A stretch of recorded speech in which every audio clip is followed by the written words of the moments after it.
Hello, listeners. It's your old friend Paul Salt here. You've got something on your just there, just next. There you go. Wonderful. I'm afraid this week my colleague Paul Goodman will be unable to join us. He's been kidnapped by Welsh separatists. So my issue with Attack of the Clones is, oh no, Welsh separatists! Get it, Bevan. I haven't got any of your shoes. Not to worry though, because before his unfortunate incident, we recorded a quick episode. So please enjoy that now, and with any luck, Paul will be able to get rid of the Welsh separatists and their cardigans.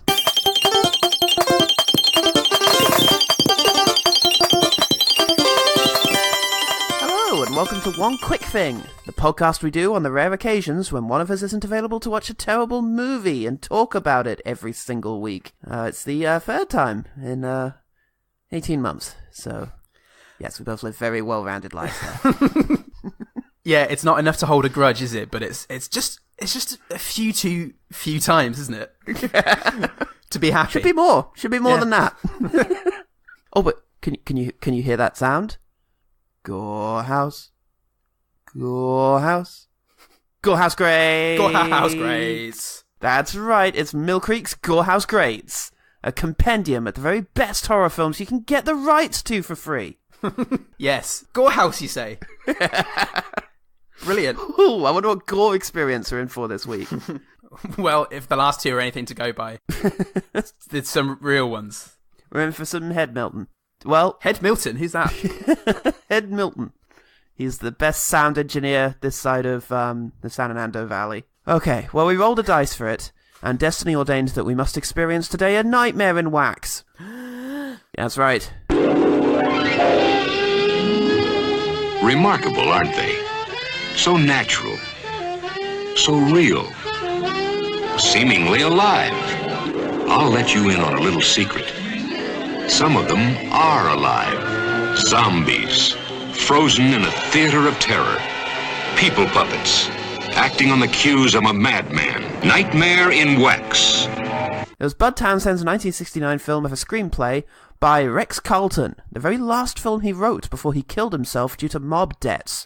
That's what happened to screenwriters back then. Oh, Christ. They smoked, they drank, they gambled, they wrote shit, and then they killed themselves due to mob debts or some dame. Nowadays, they just move into production. Aaron Sorkin, we're looking at you. Challenge. Come on, we're all waiting.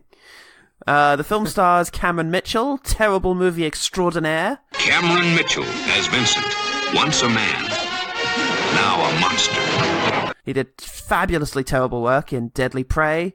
27 years in the filth and the dirt of the street, and there ain't no music down there. You watch the people in the streets killing, raping each other, pumping dope through their veins, while big men like you sit in the fancy penthouses. Today, the nobodies who made you rich are gonna win. Die, you son of a bitch. Terror in Beverly Hills. Lieutenant Leonard here. Get a trace on the location of the call, Lenny. We'll put a trace on it. Harder. A super trace. Give me that damn phone. Get a fucking super trace. Asshole. And, of course, Space Mutiny. In this one, he wears an eye patch. I couldn't find any proper critics' reviews, obviously. But there's certainly a smattering of public disappointment. Sarah P., a super reviewer at Rotten Tomatoes, said, I wouldn't watch this again. The best scene was the 60s go-go dancers. And that wasn't scary. A little scary. All those betassled breasts swinging about the place. I think it depends on what decade you saw it. So Paul, you wax dummy. Hello. What's one thing about Nightmare in Wax that made you wish it was all a dream? Oh, fuck. Oh no, you just spoiled it for me. I hadn't watched it yet. I was planning on watching it in between you saying that and me giving you the answer. Fuck. Well, the thing is, Cameron Mitchell does look fucking great in a turtleneck and eye patch combo.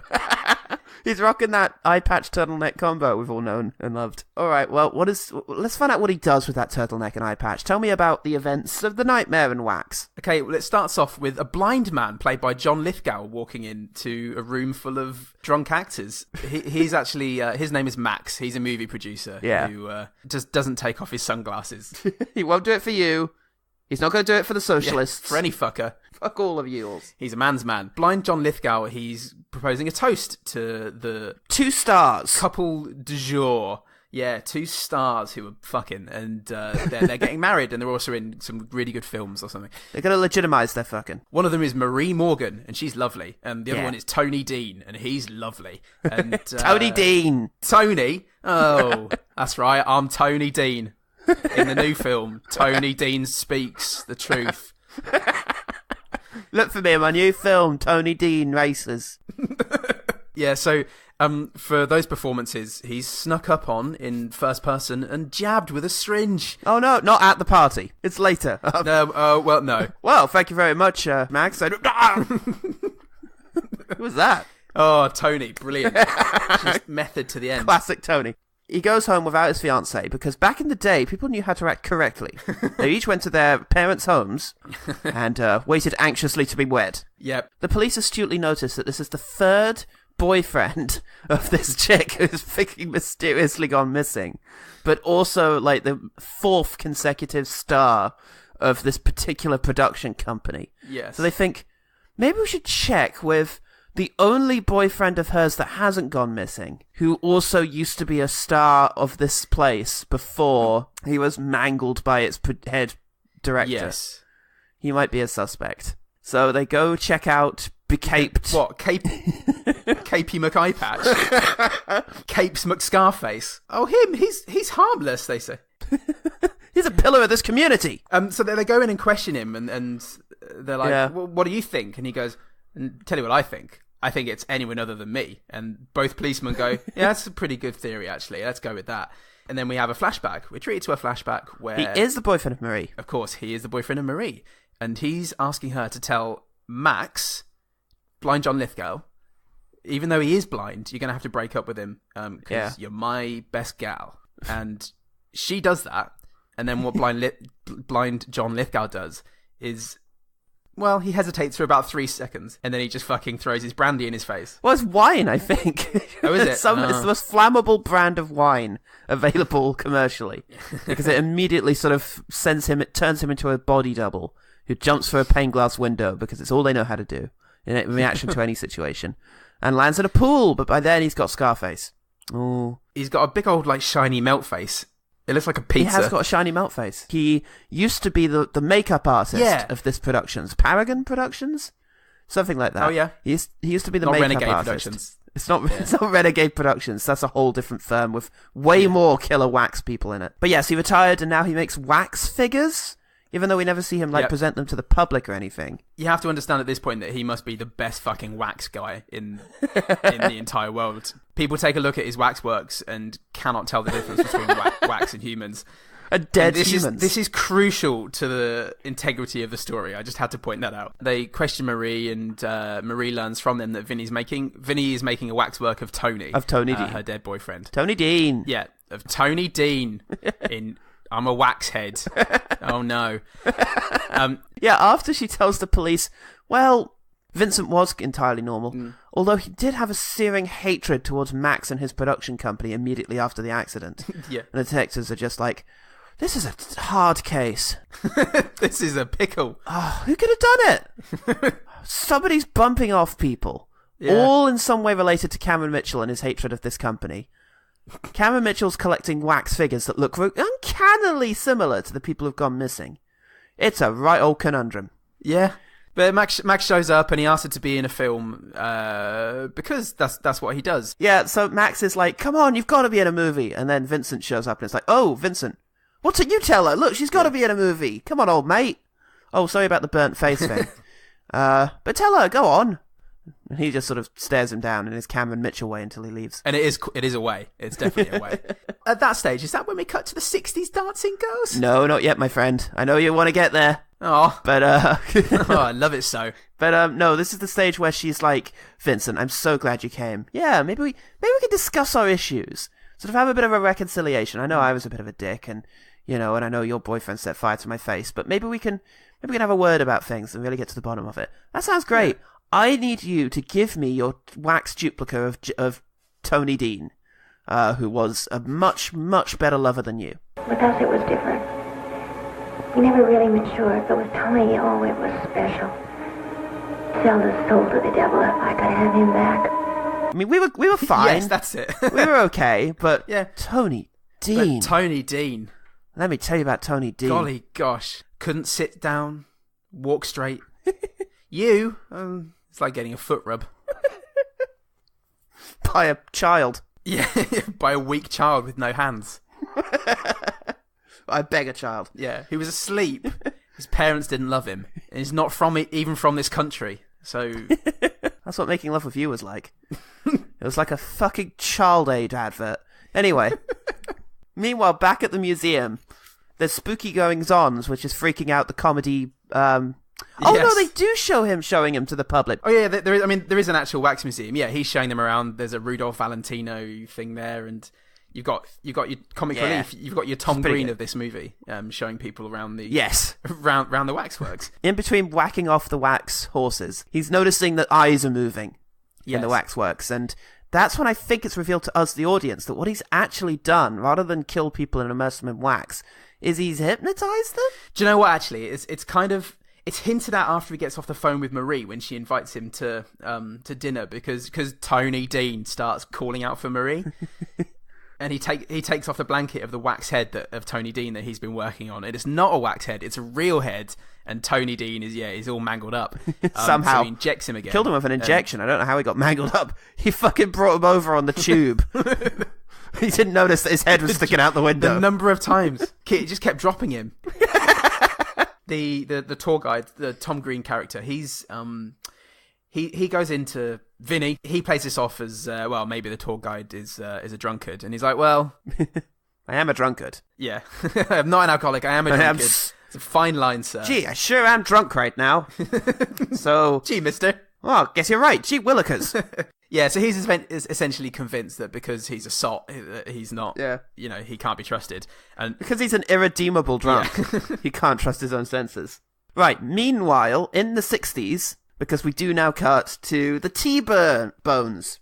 Bones? Sure. Yeah, the T-Bones. And they're dancing girls. Excuse me, I have to speak to Rachel.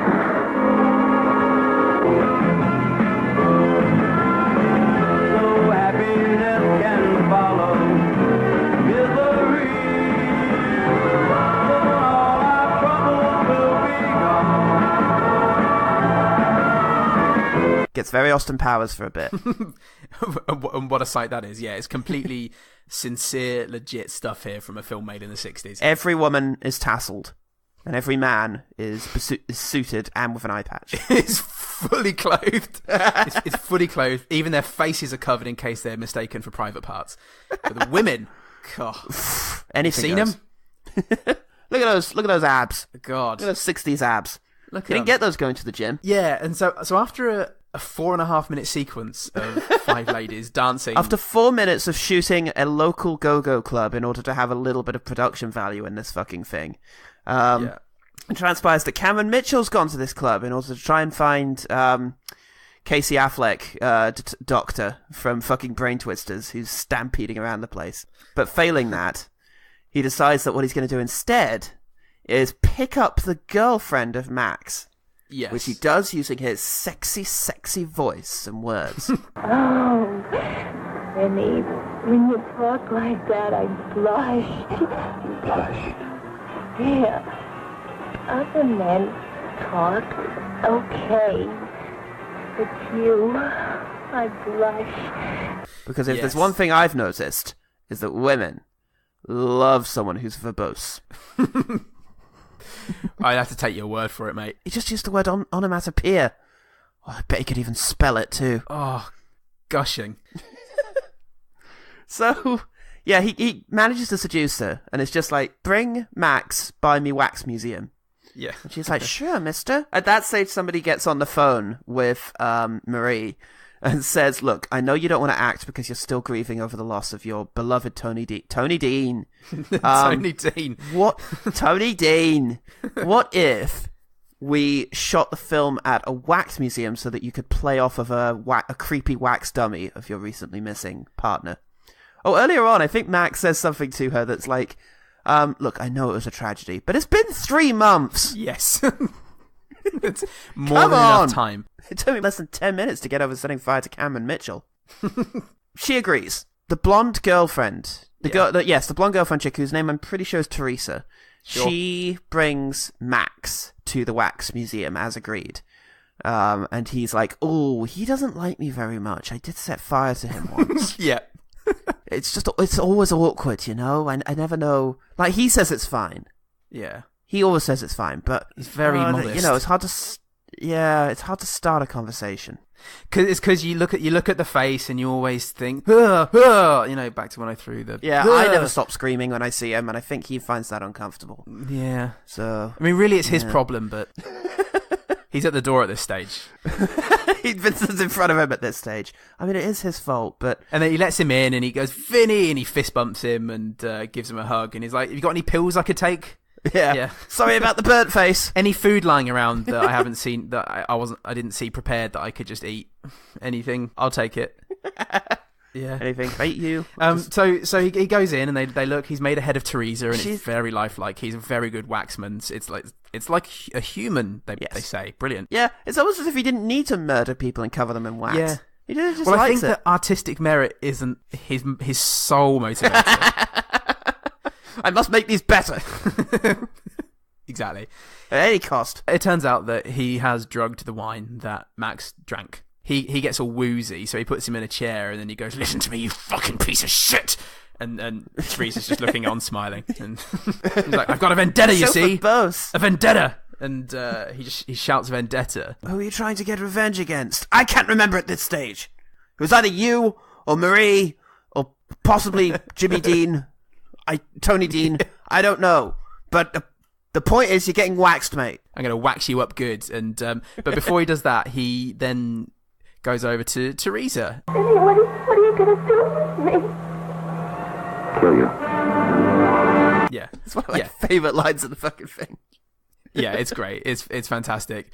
And then he chases her and he's going, I want you to scream. I want you to scream. And then basically he catches her and then kills her. And he's like, I just wanted you to scream. And she did scream. Yeah, she was screaming quite a lot. She screamed the entire time that he was chasing her, and he's holding a dead body going, I just wanted you to scream. Not loud enough that the two fucking cops who were immediately outside heard, but... No. Yeah. But I mean, I'd call it a scream. I've seen a few in my time, and... Wait, now, if Tony Dean was chasing this chick, then you'd get a scream. Oh, Tony Dean. He's brilliant. Tony Dean in Scream. Imagine Tony Dean in Scream. Welcome to Tony Dean's World of Scream. Where's Craven's Tony Dean's Screaming? That's a Tony Dean scream. They run away. He runs away with Teresa's body in order to lead the cops on a chase because he's pretending to be Max. He race off, and so that'll be the last time anyone saw him, not entering into a wax museum, but speeding off into the night whilst being slightly taller with an eye patch, a bit stockier. Yes. Classic Max. He's always changing height, weight, and eye patch usage. But she shows up. Yeah, so, and he's like, oh, I could do your face if you want. And she goes, great, just get in this box. And he goes, yes. You're funny, Cameron Mitchell. And she's like, oh, brilliant. Am I going to be in here for long?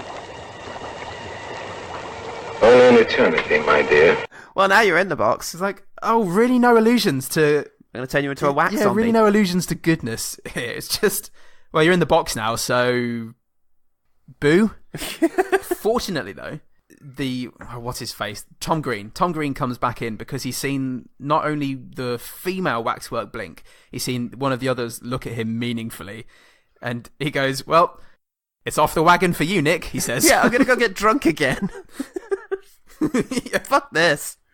At least when I'm drunk, I can pretend that that's why the fucking waxworks are moving. Now I've got to deal with this shit.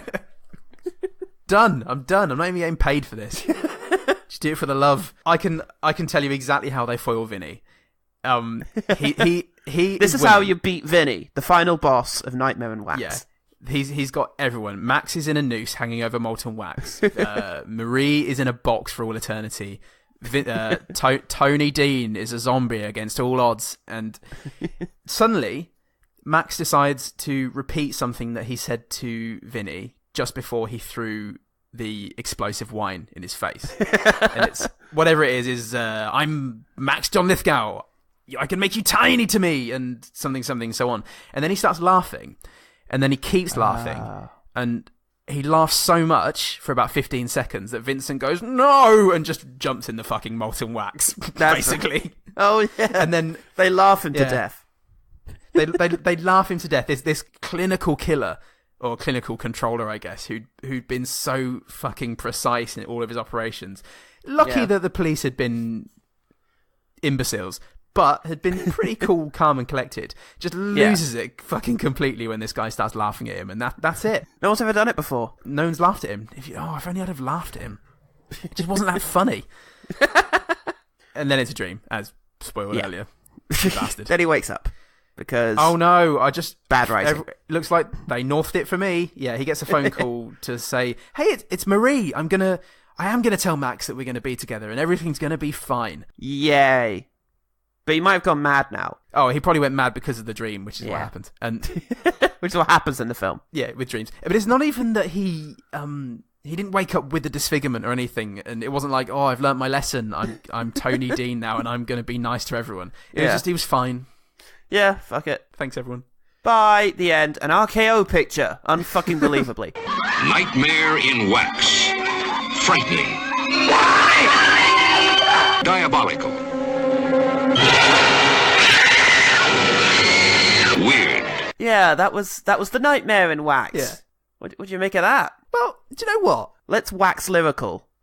About... Oh. No. Oh, dear. About the Nightmare. Yeah, I better not... Wax on. Yeah, I better not be too waxy about it. Let's not wax and wane. Yeah. Let's not eat... I don't know wax metaphors. Leave me alone. Didn't teach us that in school. I believe you're about to say something nice. Yeah, I enjoyed it for the most part because it was silly. It was crap. And I mean, the dream... The only good thing about the dream... Yeah. You know, the northing of Nightmare in Wax... was that it explains why the policeman was a fucking idiot. And it just in one sweep it explains all the problems I had with the plot and suspension of disbelief. So I'd written a few things like he's not very good at hiding his emotions when he's questioned by the police. It's so incriminating every time he's asked something. It's so unbelievable that anyone would mistake a human being for a waxwork. Yeah. Like, I've seen pictures of Madame Tussauds. It's not that good. And, you know, just the way everything plays out it's a dream, so it's fine. There's no actual plot holes. Because it's a dream. And if we learn anything from Inception... Good news! It's that things don't have to make sense. Hey? It's not a dream, it's a crazy madhouse of Christopher Nolan's making. Yeah, the detectives actually represented my only real problem with the film is that we do spend quite a bit of time with them. And they are very boring, and they are trying to figure out what the audience already knows. It's just a lot of them in a car being like, who could the killer be? Whilst the previous scene had Cameron Mitchell literally inject Tony Dean in the eyeball with fucking hot wax. Really, the film was best when it was sort of soaking in the atmosphere with its weird lighting and mist and its crazy fucking Cameron Mitchell performance. You know, have him stalking his victims, taking them down. And have what's her name, Marie, be the main character, and she's like trying to figure out what's going on. Yeah, because the thing is, and it's about the impact on her. Yeah, because the thing is, if you're going to do a film like that, you've either got to have it as suspense because we don't know who's doing it, or there's got to be, or you've got to be really leaning into the gore house side of things. And this is an issue with the gore house greats. I've been very nice about it, and you know you've been very gracious in letting me watch a DVD. But there's not much gore, and there's not even much house in it. And as for the grate, well, okay, that's fine. But the gore in the house, not doing it. I'm starting to think about suing this public domain distributor. Mill Hill Creek. This is a very cynical attempt to package up some completely fucking worthless, what do you call it? Public domain films. Shit. Into a format that might be popular with folk.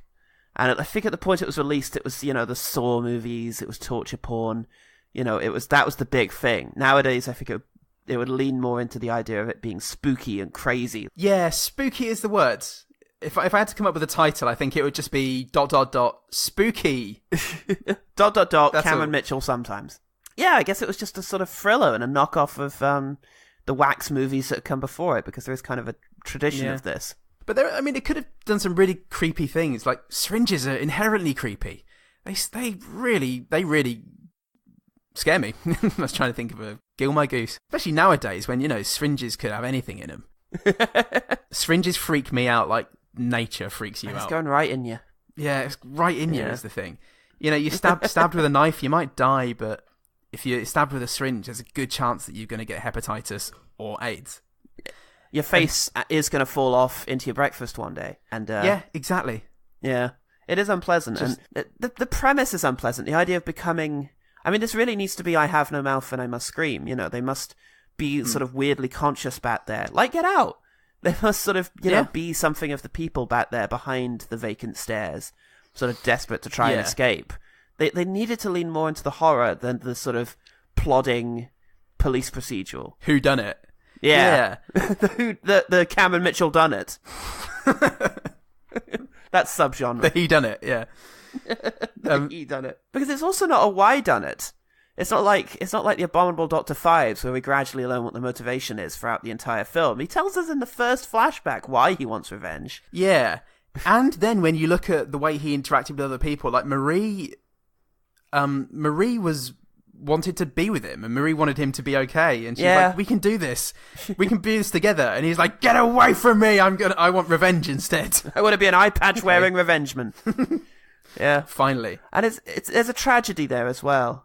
Yeah. And the thing about the police procedural is that it's not even like a deadly cat and mouse thing where it's like, let's lay this trap and see if he comes into it, Yeah. Because you can make a perfectly good, police hunt when you know who the killer is. Silence of the Lambs, where you're shown Buffalo Bill right at the beginning. You can make this movie, but it's not like a cat and mouse chase. It's just, there he is, get him! Yeah, exactly. Oh, he's gone. Yeah. Oh, okay. Guess we didn't get him.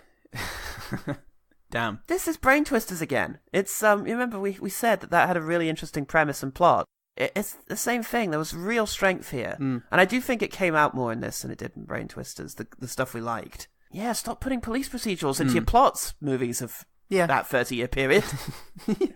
And when we get to the ending, I feel like maybe they just had plans for something big, plans for actually some massive showdown or something that just was well beyond their means. And when they realised they couldn't do it, they went, let's just north it. Fuck it, north it. There was a sequel to this called Terror at the Wax Museum, which I've not seen, but maybe that's just the exact same movie because the dream turned out to be a premonition. So then it just happens. Maybe, yeah. The twist is this one's not a dream. He wakes up from the dream, and then it's like, no, this is the dream. Ah! Then he wakes back up in the same way he fell asleep. Oh! Geniuses. All right, look, is there anything to recommend, Nightmare on Wax? Would you suggest people check it out? It's only 90 minutes for one thing. It's all on YouTube. It's only 90 minutes. It's all on YouTube, and if you've got a nice set of headphones, you can just about turn it up to a volume so you can hear the dialogue.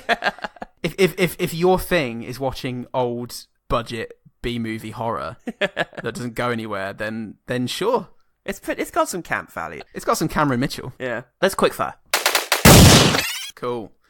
I think when he paralyzes Tony Dean in the beginning, and he falls into the lift, and he just keeps closing on him, and he's just looking up at Vincent in just that dead-eyed way. It's really creepy. It is really creepy. Also somewhat funny, the way he just sort of keeps glancing at him and then looking away again. Like, how could you? Oh no, I'm dead. How? Oh no. Am I?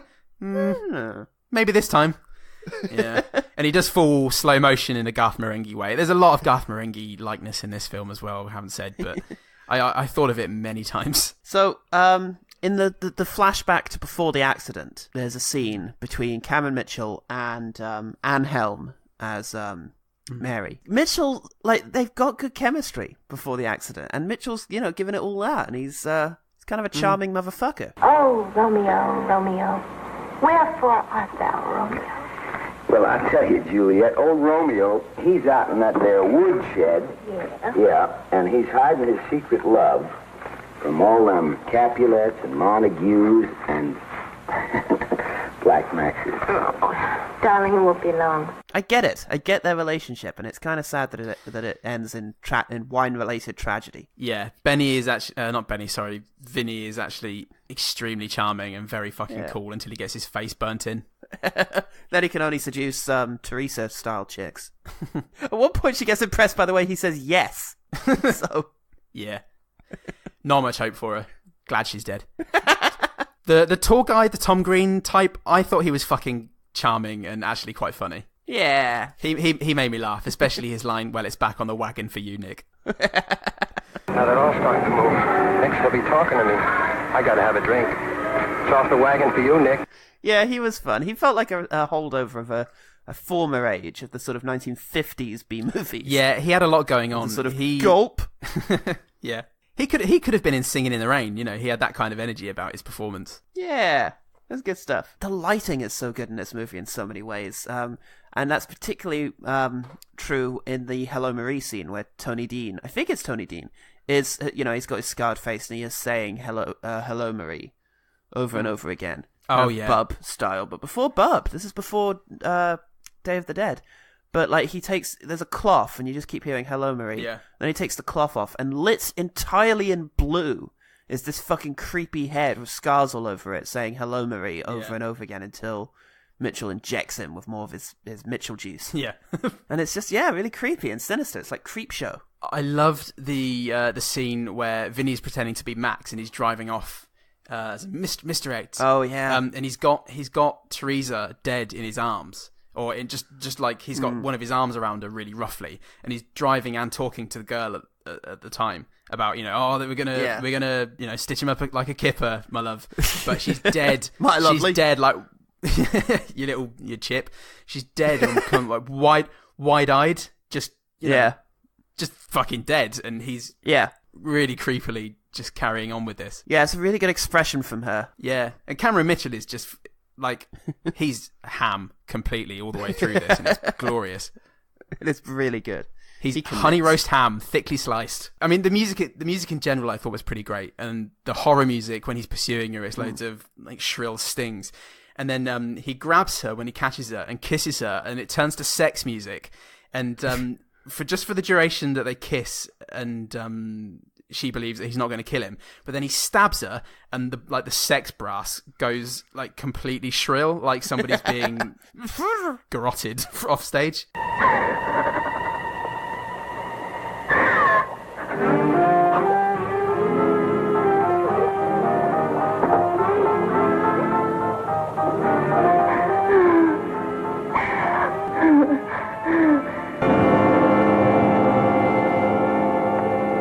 It's very good. It's very good music. Tyler Bates could have scored it. The pinnacle of fucking composerhood. I really like his speech after Marie has asked him to make a Tony Dean for her. He gives a speech about how he doesn't want to do it because it will turn her into a recluse and sort of make her go crazy. And it was a good bit of acting, I think, as opposed to a sort of hammy, crazy bit of acting from Mr. Mitchell. Well, I could make you a complete replica of Tony Dean. You could completely retreat from reality. I could make you a total recluse, pretending he's alive, sharing your thoughts, your dinner table, your bed. There's a name for people like that. Because there's a lot going on with him there. Jesus Christ, he's being asked to create a wax replica of a man he has killed for the woman he loves, who loves him more than she loves him. So, yeah, there's a lot going on, and he expresses it well. And I think that was like one of the most genuinely good moments of the film. Great. Very cool. Cool. Usually the one quick thing ends here. I'm just going to add one better thing. Well, the one better thing is quite clearly the 1953 film that this is ripping off, House of Wax, starring Vincent Price in his first of many excellent horror films. A brilliant waxwork creator is burned alive in his museum by his greedy partner in order to collect the insurance. Only it takes more than that to stop Vincent Price. He's soon wearing a wax face and murdering people and turning them into wax figures. It's a lavish old Hollywood horror movie that's also campy and fun. It starts with a stunning fist fight in a burning wax museum. It's just good fun. It was shot in 3D, and it was hilariously blunt in its use of 3D as a gimmick. You've got a guy with a sort of elastic, a ball on a bit of elastic attached to a bat. I don't know what that's called, but he's like smacking it towards the audience, like, look out there, watch out for your popcorn there at the back, like just towards the fucking screen. Oh, great. That's what 3D is, James Cameron. It's a cheap joke from the 50s. Not the future of cinema, you hack. That was my one better thing. What about you, Paul? Well, Paul, I was watching this and thinking, why isn't this scary or creepy or haunting in any way, and why isn't this going to stick with me? And the reason is because it's not The Skin I Live In by Pedro Almodovar. Oh, fuck me, yeah. Just watch it. There's some real body horror stuff there that makes this film look like Nightmare in Wax from 1969. Yes, please see it without knowing anything about it. Because, yeah, it's a fucking crazy roller coaster of a movie. I mean, whether you like horror or not, this appeals to both camps, I think. It is a fully serviceable horror film. And has a creepy Antonio Banderas, which is always good. Yes. It's what we like. Cool. And that was definitely two better things. Okay. Well, thank you very much for listening to the One Quick Thing. Yep. We're likely to have one more of these before we get back to regular episodes, so we'll come back at you with that next week. Where can people find out about us? Yeah, all the usual places, my friends. Twitter, Facebook, follow us on YouTube, Podbean, go through iTunes or any other good podcatcher. Okay, I'm Paul Salt. I'm Paul Goodman. And remember, the one quick thing about Nightmare in Wax is Cameron Mitchell just injecting anyone he likes.